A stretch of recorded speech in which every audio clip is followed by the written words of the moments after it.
Suara lembut padang pasir menyambut setiap langkah manusia yang datang dengan niat suci. Namun di balik gemerlap cahaya tanah Makkah, tersimpan kisah yang tak pernah diceritakan dengan suara lantang. Kisah seorang pendeta yang berpura-pura menjadi mualaf, datang bukan untuk beribadah, melainkan untuk menodai kesucian Ka'bah di depan jamaah. Namun siapa sangka, di tanah tempat wahyu diturunkan, semua kebohongan akan terkuak. Apa yang disembunyikan manusia, akan dibuka oleh Allah satu persatu. Inilah kisah nyata yang mengguncang iman banyak orang, kisah tentang kesombongan yang berakhir dengan penyesalan, dan tentang kuasa Allah yang tak mungkin tertandingi oleh siapapun. Sebelum kita mulai perjalanan batin ini, mari luangkan waktu sejenak untuk merenung, bahwa dalam hidup ini, tidak ada yang bisa menipu pandangan Allah. Tidak ada dusta yang abadi, hanya kebenaran yang akan bertahan sampai akhir zaman. Jika engkau merasa kisah ini menggugah hatimu, jangan lupa untuk mendukung channel ini dengan cara yang sederhana namun berarti. Tinggalkan komentar sebagai bentuk rasa syukur atas nikmat iman. Tekan tombol suka jika engkau ingin lebih banyak kisah yang mengingatkan hati. Dan jangan lupa untuk berlangganan agar tak ketinggalan kisah nyata berikutnya yang penuh hikmah dan pelajaran hidup. Karena setiap kisah bukan sekadar cerita, tapi adalah cermin bagi hati kita untuk menilai seberapa kuat cahaya iman masih menyala di dalamnya. Selamat mendengarkan. Semoga kisah ini menjadi pengingat bagi kita semua. Suasana sore di kota Medan terasa tenang ketika sebuah kabar aneh menyebar cepat dari satu masjid ke masjid lain. Seorang pendeta dari daerah Batak dikabarkan telah mengucapkan syahadat di hadapan jamaah. Namanya Simon Manalu, pria berusia sekitar 40 tahun, berwajah tegas dan bertutur halus. Banyak yang terharu mendengar keputusannya. Ia mengaku telah lama mencari kebenaran dan akhirnya menemukan cahaya Islam. Malam itu, masjid penuh sesak. Orang datang dari berbagai tempat ingin menyaksikan sendiri proses mualafnya Simon. Ia duduk di hadapan Ustadz Rahmat, dengan wajah tenang dan senyum tipis yang sulit dibaca. Ustadz Rahmat menatapnya lembut, membimbingnya mengucapkan kalimat syahadat dengan suara lantang. Jamaah pun menitikkan air mata. Tak ada yang menyangka, seorang pendeta yang dulu keras menolak Islam kini menundukkan kepala di depan mereka.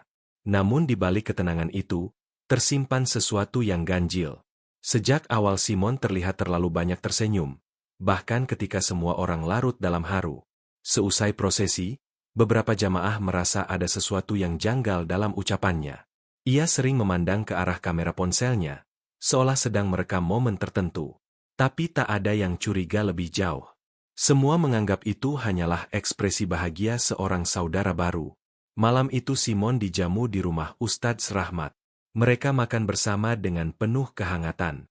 Ia menceritakan bahwa selama ini hatinya gelisah, dan setelah membaca Al-Quran terjemahan, ia yakin Islam adalah jalan yang benar. Ustadz Rahmat menatapnya penuh rasa syukur. Ia tak tahu bahwa di balik kata-kata itu, Simon menyimpan niat lain yang tak terduga. Beberapa hari kemudian, Simon diumumkan akan berangkat umroh bersama rombongan jamaah dari Medan. Ia mendapat sponsor dari seorang dermawan yang ingin membantu saudara mualafnya merasakan langsung indahnya tanah suci. Semua merasa terharu mendengar kabar itu. Tapi di tengah rasa bahagia, ada satu hal yang membuat Ustadz Rahmat sedikit gelisah. Ia memergoki Simon berbicara di telepon dengan nada keras dan menggunakan bahasa asing, terdengar seperti sedang memberi laporan kepada seseorang. Namun sebelum sempat menanyakan lebih jauh, Simon sudah lebih dulu berpamitan. Dengan koper besar di tangan dan senyum lebar, ia melambaikan tangan ke arah jamaah. Tak ada yang tahu bahwa perjalanan ke tanah suci ini akan menjadi awal dari sebuah kejadian menggemparkan, yang akan membuat seluruh dunia Islam terkejut. Setibanya di tanah suci, rombongan jamaah dari Medan itu disambut udara panas dan aroma pasir yang kering. Simon tampak paling bersemangat. Ia berjalan paling depan, mengenakan pakaian ihram dengan senyum lebar. Para jamaah lain memandangnya dengan haru, bangga melihat seorang mualaf begitu bersemangat menunaikan ibadah ke tanah suci. Tapi di balik matanya yang tampak bersinar, ada sesuatu yang dingin dan tak bisa dijelaskan. Ustadz Rahmat yang juga ikut dalam rombongan itu sesekali memperhatikan gerak-geriknya. Simon sering memisahkan diri dari rombongan, berjalan ke arah yang berbeda. Ia juga tampak membawa ponsel kecil di dalam kain ihramnya, sesuatu yang tak biasa. Saat ditanya, ia hanya tersenyum dan menjawab, "Untuk merekam pengalaman spiritual saya, Ustadz." Malam pertama di hotel dekat Masjidil Haram, Simon duduk di balkon menatap Ka'bah dari kejauhan. Bibirnya bergetar, tapi bukan karena haru. Ia bergumam dengan suara pelan, seperti sedang menghafal kalimat. Di tangannya, ponsel merekam setiap gerakan. Wajahnya berubah serius, dingin, tanpa rasa takut.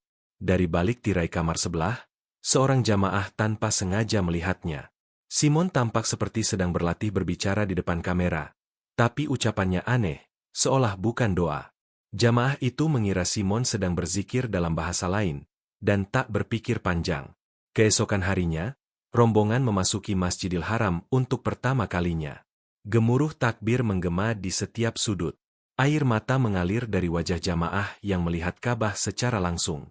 Semua menunduk khusyuk, termasuk Simon. Ia berjalan pelan, menatap ke arah Ka'bah dengan pandangan yang sulit diartikan, campuran antara kagum dan benci. Ketika semua jamaah menangis, ia justru tersenyum. Tawaf pun dimulai. Simon ikut mengelilingi Ka'bah bersama rombongan. Tapi setiap kali ia berputar, kameranya terus merekam. Di putaran ke-6, ia mempercepat langkah, memisahkan diri dari barisan jamaah. Ia berdiri di dekat Hajar Aswad, tempat suci yang selalu dicium jutaan umat Islam. Beberapa orang melihatnya menatap batu hitam itu lama sekali, lalu menunduk. Tapi bukan untuk mencium, melainkan seolah sedang menahan tawa. Ustadz Rahmat yang melihat dari kejauhan mulai merasa ada yang tak beres. Ia berusaha mendekat, tapi lautan manusia terlalu padat. Simon tiba-tiba menengadahkan tangan, seolah hendak berdoa. Namun sesaat kemudian, ia melakukan sesuatu yang membuat darah jamaah berdesir. Ia melangkah ke depan, mengucapkan sesuatu dengan nada tinggi, wajahnya berubah garang. Jamaah di sekitarnya terdiam.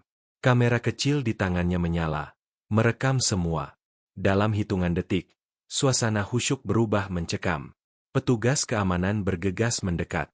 Ustadz Rahmat terpaku, hatinya bergetar hebat. Ia tahu, sesuatu yang sangat buruk baru saja dimulai. Suasana di sekitar Ka'bah mendadak berubah menjadi tegang. Jamaah yang semula berzikir kini berkerumun dengan wajah pucat. Dari tengah lingkaran itu, terdengar suara Simon yang meninggi. Tangannya menunjuk ke arah Ka'bah sambil tertawa kecil. Kata-katanya keluar pelan tapi tajam seperti pisau. "Apa istimewanya bangunan hitam ini?" ujarnya dengan nada menghina. "Aku datang bukan untuk sujud pada batu, tapi untuk membuktikan sesuatu." Kata-kata itu membuat orang-orang di sekitarnya membeku. Beberapa perempuan menutup mulut sambil menahan tangis, sementara para pria melangkah maju dengan wajah marah. Petugas keamanan mendekat dengan cepat, namun Simon justru melangkah mundur, terus berbicara dengan nada menantang.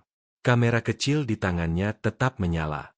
Ia tahu, semua rekaman itu akan dikirim ke tempat tertentu, untuk tujuan yang tidak suci. Ustadz Rahmat menerobos kerumunan dengan dada berdebar. "Simon!" Suaranya bergetar. "Berhenti! Sadarlah!" Tapi Simon tak menoleh. Ia justru menatap langsung ke arah Ustadz Rahmat, dengan tatapan yang membuat darah berdesir dingin. "Engkau yang bodoh, Ustadz," katanya sinis. "Kalian semua tertipu oleh hayalan." Beberapa jamaah berusaha menahan diri agar tidak terpancing emosi.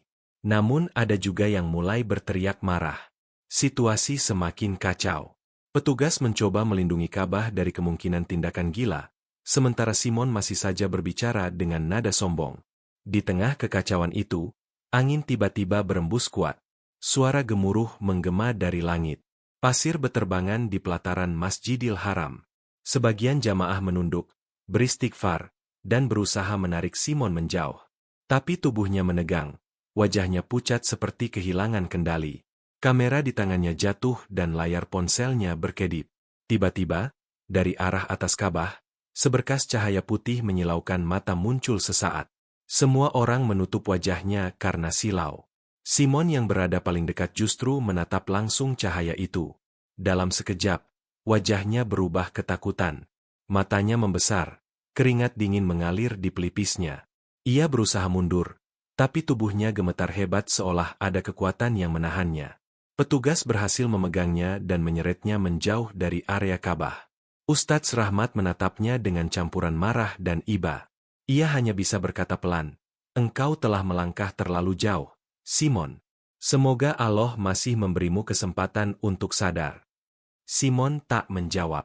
Pandangannya kosong, napasnya tersengal, seolah sedang melihat sesuatu yang tak terlihat oleh orang lain. Dari bibirnya keluar bisikan lemah yang tak dimengerti siapapun, sebelum tubuhnya jatuh lunglai di lantai marmer Masjidil Haram. Suasana berubah sunyi. Semua menatap dengan ngeri, tak tahu apa yang sebenarnya sedang terjadi pada pria yang beberapa hari lalu dielu-elukan sebagai mualaf itu. Simon tergeletak di lantai marmer yang dingin, tubuhnya gemetar tak terkendali. Para petugas segera membawanya keluar dari area tawaf, sementara jamaah masih berdiri terpaku dengan wajah pucat. Ustadz Rahmat ikut mendampingi, hatinya diliputi guncangan hebat. Ia tak percaya bahwa orang yang beberapa hari lalu mengucapkan syahadat kini berubah menjadi penghujat di tempat suci. Di ruang perawatan sementara, Simon mulai siuman. Wajahnya pucat, matanya sayu, dan mulutnya komat-kamit seperti menggumamkan sesuatu yang tidak jelas. Ketika seorang dokter menanyakan keadaannya, ia hanya menggeleng pelan dan memejamkan mata. Namun Ustadz Rahmat yang duduk di dekatnya mendengar bisikan lirih dari bibir Simon. Kata-kata itu membuat darahnya berdesir dingin. Aku melihat sesuatu. Suara Simon bergetar. Dari arah Ka'bah, wajah hitam, membara. Ustadz Rahmat menatapnya tanpa berkedip. Ia tahu Simon sedang ketakutan luar biasa. Tubuhnya bergetar seperti orang demam tinggi, namun bukan karena sakit. Seolah ada sesuatu yang menghantam batinnya. Malam itu, Simon terus menjerit dalam tidur, menyebut-nyebut hal-hal yang tak masuk akal. Tentang api yang turun dari langit, tentang tangan-tangan hitam yang menariknya dari bawah lantai, tentang suara berat yang memanggil namanya berulang kali. Sementara itu, berita tentang kejadian di Masjidil Haram menyebar cepat. Video yang direkam dari ponsel jamaah mulai beredar di berbagai media sosial.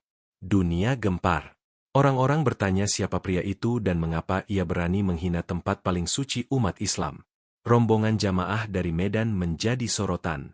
Mereka dipanggil oleh otoritas setempat untuk dimintai keterangan. Ustadz Rahmat hanya bisa menunduk ketika ditanya tentang Simon. Ia menjelaskan bahwa pria itu baru saja masuk Islam, dan tak seorang pun tahu niat aslinya. Namun di dalam hati, ia merasa bersalah. Ia yang dulu mengucapkan syahadat bersama Simon, kini harus menyaksikan sendiri bagaimana orang itu berubah menjadi sumber fitnah. Menjelang tengah malam, Simon kembali terbangun. Ia menatap langit-langit kamar dengan mata merah. Aku tidak bisa tidur, katanya lirih. Setiap kali aku memejamkan mata, aku melihat bayangan Ka'bah terbakar. Ustadz Rahmat hanya bisa beristighfar. Ia meraih tangan Simon dan berbisik pelan, mintalah ampun kepada Allah, sebelum terlambat. Simon tak menjawab. Ia hanya menatap kosong ke arah jendela, ke langit malam Makkah yang tenang. Di luar sana, ribuan jamaah masih bertawaf dengan penuh khusyuk, sementara di kamar itu, seorang pendeta yang pura-pura mualaf menatap kegelapan dengan mata penuh ketakutan. Keesokan harinya, petugas menemukan sesuatu di koper Simon saat pemeriksaan lanjutan. Di antara pakaian ihram dan perlengkapan ibadahnya, terdapat sebuah laptop dan 2 kartu memori. Di dalamnya tersimpan puluhan rekaman video yang dibuat secara rahasia sejak ia tiba di Makkah. Setiap video menampilkan Simon sedang berbicara dengan nada provokatif, berusaha menjelekkan umat Islam dan tempat suci. Lebih mengejutkan lagi, di salah satu rekaman terdengar suara lain dari seberang sambungan video. Bahasa yang digunakan bukan bahasa Indonesia, tapi jelas terdengar seperti perintah. Lanjutkan rencana. Pastikan semuanya direkam. Kami butuh bukti untuk tayangan berikutnya. Begitu suara itu terdengar dingin dan datar. Ustadz Rahmat yang dipanggil untuk melihat bukti itu terdiam lama. Ia memandang layar laptop dengan hati bergetar. Semua rekaman itu menunjukkan bahwa Simon datang bukan untuk beribadah, melainkan untuk menghina, untuk membuat fitnah besar yang bisa mengguncang iman banyak orang. Ketika petugas menanyai Simon, ia tak banyak bicara. Ia hanya menatap kosong dengan wajah lelah. Sesekali ia menggigit bibir dan menutup matanya. Aku disuruh, katanya pelan. Aku pikir hanya untuk membuat video perbandingan, bukan untuk menghina. Tapi setelah aku sampai di depan Ka'bah, aku tak bisa mengendalikan diri. Ada sesuatu yang menekan di kepalaku. Seolah aku sedang didorong untuk berbicara begitu. Ustadz Rahmat menatapnya dengan tatapan dalam. Kau tak sadar apa yang kau lakukan, Simon. Di tempat suci ini, setiap kata bisa jadi bumerang bagi jiwamu. Simon menunduk. Air matanya mulai menetes. Tapi suaranya tetap datar. Aku melihat bayangan besar di depan Ka'bah. Ustadz. Bayangan itu menatapku dan berbisik. Ia bilang, kau telah memilih jalannya sendiri. Sejak itu, aku tak lagi bisa mendengar apapun kecuali suara itu. Malamnya, Simon kembali dikurung di kamarnya. Jamaah lain tidak berani mendekat. Tapi dari luar pintu, beberapa orang mendengar suara aneh, seperti orang sedang berbicara dengan dua suara sekaligus. Kadang lirih, kadang tertawa keras. Petugas berjaga semalaman di depan kamar itu, takut terjadi sesuatu yang tak diinginkan. Ustadz Rahmat hanya bisa duduk di musola hotel, berzikir dalam diam. Di matanya masih terbayang kejadian siang tadi. Ia tahu, manusia bisa berpura-pura di hadapan manusia, tapi tidak di hadapan Allah. Apapun yang disembunyikan Simon kini telah terbuka dengan jelas. Dan malam itu, di tengah kesunyian Makkah, suara adzan Isya terdengar begitu berbeda, seolah menggetarkan setiap hati yang mendengarnya. Namun di balik keheningan itu, Simon masih belum tenang. Dari kamar lantai atas, cahaya lampu tetap menyala. Dan di balik jendela, siluet tubuhnya tampak gelisah, menatap Ka'bah dengan wajah yang mulai berubah pucat kebiruan. Menjelang subuh, suara gaduh terdengar dari lantai atas hotel tempat rombongan jamaah menginap. Beberapa orang berlarian menuju kamar Simon. Dari balik pintu, terdengar jeritan panjang disertai suara benda pecah. Petugas bergegas mendobrak pintu, dan pemandangan di dalam kamar membuat semua yang melihatnya terperanjat. Simon berdiri di pojok ruangan, tubuhnya gemetar hebat. Matanya melotot seolah melihat sesuatu yang tidak tampak. Wajahnya pucat, bibirnya biru, dan keringat membasahi seluruh tubuhnya. Ia berteriak keras, menunjuk ke arah jendela yang menghadap langsung ke Masjidil Haram. "Jangan biarkan mereka datang," teriaknya panik. "Mereka memanggilku, mereka membakar wajahku." Ustadz Rahmat yang datang tergesa langsung menghampiri. Ia memeluk Simon dari belakang, mencoba menenangkannya. "Istighfarlah, Simon. Kembalilah kepada Allah. Jangan lawan perasaan itu." Tapi Simon justru meronta. Suaranya berubah seperti bukan lagi manusia. Dalam jeritannya, terdengar suara serak dan berat, seolah ada dua makhluk berbicara dalam satu tubuh. "Dia bukan milikmu lagi." Suara itu bergema dalam ruangan. Lampu berkelap-kelip. Udara menjadi dingin. Sebagian jamaah yang melihat dari pintu langsung menunduk sambil membaca ayat kursi. Tiba-tiba, Simon tersungkur ke lantai. Tubuhnya menegang. Matanya terbuka tanpa berkedip. Dari mulutnya keluar busa putih dan nafasnya tersengal. Semua orang panik. Seorang dokter dari rombongan berusaha memberi pertolongan. Tapi detak jantung Simon melemah cepat. Dalam waktu singkat, napasnya terhenti. Suasana sunyi mencekam. Ustadz Rahmat terdiam. Tangannya masih memegang tangan Simon yang kini dingin dan kaku. Dari matanya menetes air mata tanpa suara. Ia tak tahu harus berkata apa. Seorang mualaf yang datang dengan senyum dan harapan, kini pergi dalam keadaan menakutkan, dengan wajah yang tampak menegang ketakutan. Beberapa jamaah menyaksikan sesuatu yang membuat bulu kuduk mereka berdiri. Saat tubuh Simon hendak diangkat, tampak guratan hitam muncul di kulit lehernya, seperti bekas terbakar. Wajahnya membiru dan membeku dalam ekspresi ngeri. Sementara itu, di luar jendela kamar, udara terasa dingin aneh. Dari arah Masjidil Haram, gema adzan subuh mulai terdengar, menggetarkan dinding hati setiap yang mendengarnya. Semua terdiam. Tak seorang pun berani berbicara. Hanya Ustadz Rahmat yang berbisik lirih sambil menunduk. Tidak ada tempat bagi kesombongan di tanah suci. Siapapun yang datang dengan niat jahat, Allah akan membuka tabirnya. Jenazah Simon akhirnya diserahkan kepada otoritas setempat. Namun yang mengejutkan, keesokan paginya petugas hotel melaporkan sesuatu yang ganjil. Koper milik Simon, yang semalam berisi barang-barang pribadinya, kini kosong. Laptop dan kartu memori yang berisi rekaman sudah lenyap. Tak ada yang tahu kemana perginya. Di tanah suci itu, hanya ada keheningan panjang yang menyisakan tanda tanya.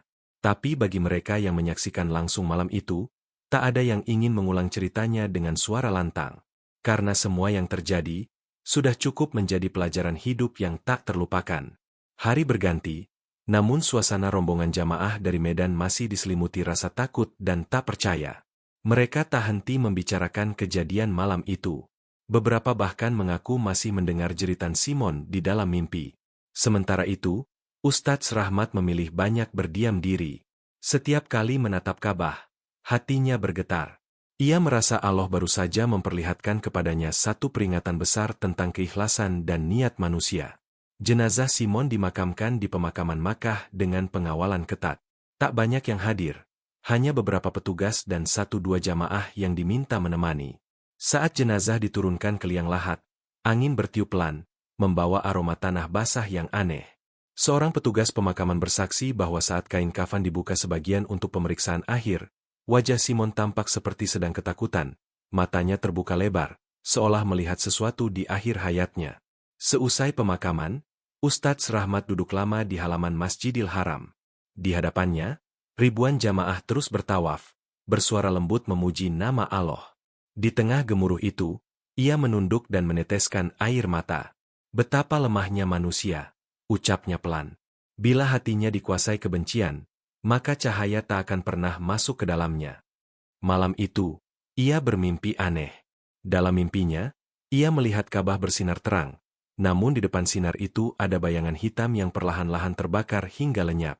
Dari arah cahaya itu terdengar suara lembut memanggil, "Barang siapa datang dengan niat jujur, aku akan angkat derajatnya. Barang siapa datang dengan niat menghina, aku akan tunjukkan kehinaannya di hadapan seluruh manusia." Ustadz Rahmat terbangun dengan air mata mengalir di pipi. Ia sujud dalam diam, mengucap syukur karena masih diberi kesempatan untuk menjadi saksi atas kekuasaan Allah yang tak terbatas.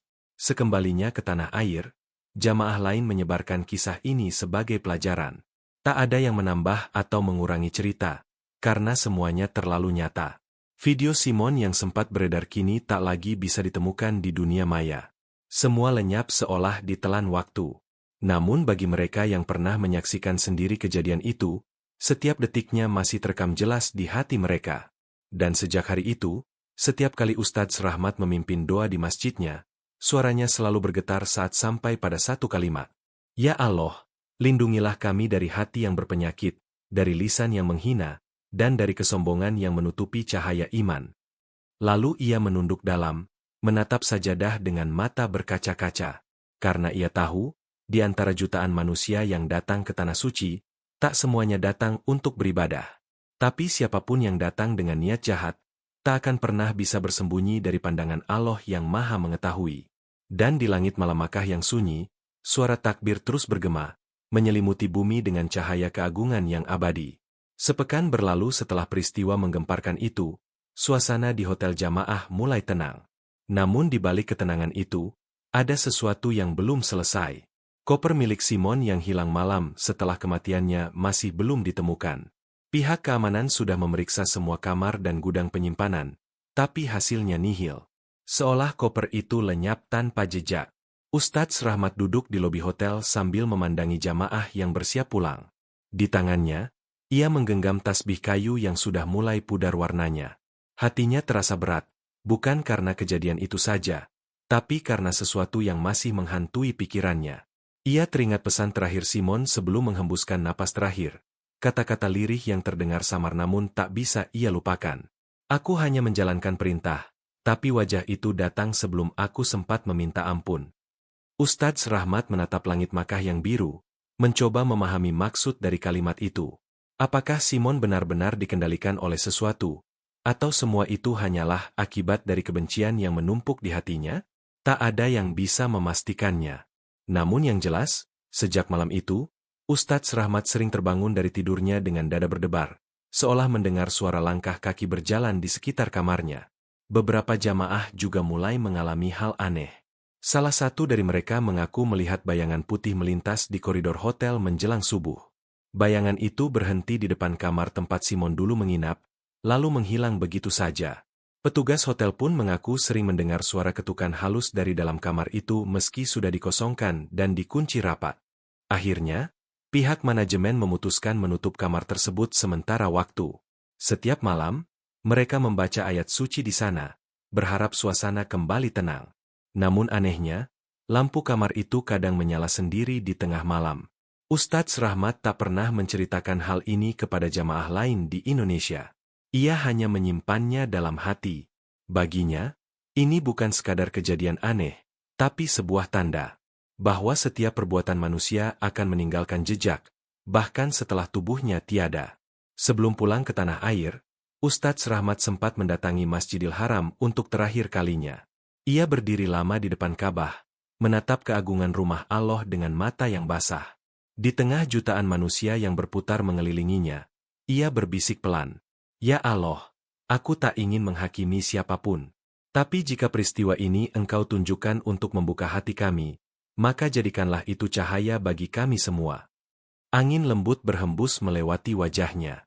Ia merasa tenang, seolah Allah menjawab doanya lewat bisikan angin yang menenangkan.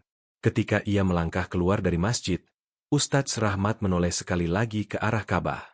Ia tak tahu bahwa di balik bayangan hitam yang dulu muncul dalam mimpinya, kini ada cahaya lembut yang perlahan menutupi seluruh pandangannya. Dan di antara gema zikir yang tak pernah berhenti, seolah ada suara lembut yang berkata, "Sesungguhnya, kebenaran akan tetap hidup, meski dihina oleh 1000 kebohongan." Beberapa hari setelah kepulangan rombongan jamaah ke Indonesia, kehidupan perlahan kembali normal. Namun ketenangan itu tak berlangsung lama. Ustadz Rahmat menerima sebuah paket kecil tanpa nama pengirim. Di dalamnya, hanya ada satu benda, sebuah kartu memori dengan label kecil bertuliskan huruf tangan yang ia kenal. Tulisan itu milik Simon. Jantungnya berdebar. Dengan hati-hati, ia memasukkan kartu itu ke dalam laptop di ruang kerjanya. Layar menampilkan satu folder berisi video berdurasi pendek, direkam di kamar hotel tempat Simon menginap. Dalam video itu, Simon duduk di tepi ranjang dengan wajah pucat. Matanya sayu, suaranya bergetar. "Kalau video ini ditemukan berarti aku sudah tidak ada," katanya pelan. "Aku menyesal. Aku salah. Aku pikir semua ini hanya permainan, tapi ada sesuatu yang lebih besar dariku, sesuatu yang memaksaku untuk membenci, padahal aku hanya ingin tahu kebenaran." Ia menatap kamera lama sekali. "Aku tahu aku tak pantas dimaafkan. Tapi kalau Ustadz Rahmat melihat ini, tolong doakan aku. Aku takut sekali. Mereka masih memanggilku, bahkan di saat aku terjaga." Video itu berhenti mendadak. Layar menjadi hitam, namun suara samar masih terdengar beberapa detik. Suara nafas berat disertai bisikan pelan, seperti orang berzikir, tapi bukan dalam bahasa yang dimengerti. Ustadz Rahmat menutup laptopnya dengan tangan gemetar. Matanya berkaca-kaca. Dadanya terasa sesak. Ia sujud dalam diam, menangis tanpa suara. Dalam sujud itu, ia berdoa agar Allah memberi ampunan kepada siapapun yang pernah tersesat dalam kebencian, agar hati mereka kembali lembut seperti saat pertama kali mengenal cahaya kebenaran.